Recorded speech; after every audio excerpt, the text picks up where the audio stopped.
Hello mga ka-trending, welcome back to ZK Trend. Kasalukuyang nasa Korea nga ngayon si Donnie Pangilinan kasama niya si Chris at si Kong TV representing Team Philippines Deadpool and Wolverine's promotional tour featuring Ryan Reynolds and Hugh Jackman. Talaga namang another opportunity naman ito para sa ating Donnie Pangilinan. At balitang-balita pa daw na may interviewin daw sina Donnie at si Kong TV ng isang international star. Makikita dito na kasama ni Donnie ang kanyang pinsan na si Kuya RJ De La Fuente na kasalukuyan ring nagbe-birthday ngayon sa Korea. Kilala mo?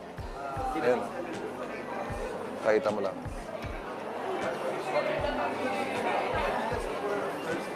Oh, W in the chat, guys. Ano?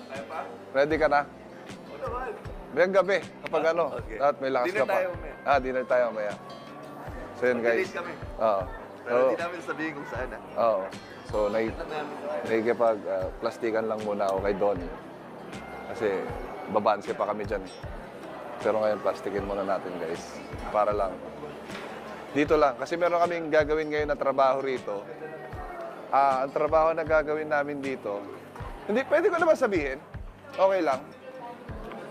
Nabigyan po ako ng pribilehiyo na interviewin si Spider-Man. Totoo yan, totoo. Si Donato.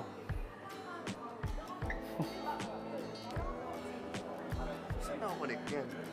Wala, sa wifi lang. Wifi. Live. Dapat magkatabi tayo? Oo, sige. So, popcorn? Popcorn, hotdog, lahat. Orderin mo na lahat.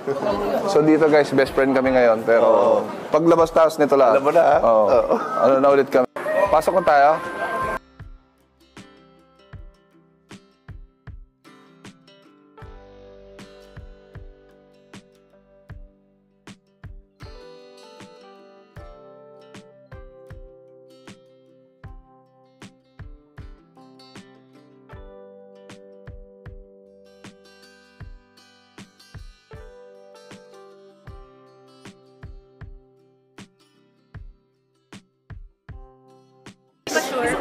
Kerasin na raw yun. So, bye-bye guys. Online ba yan? Ayun. Ang galing oh. Seryoso ba? Live to. Pwede pala yan? Live pala to Online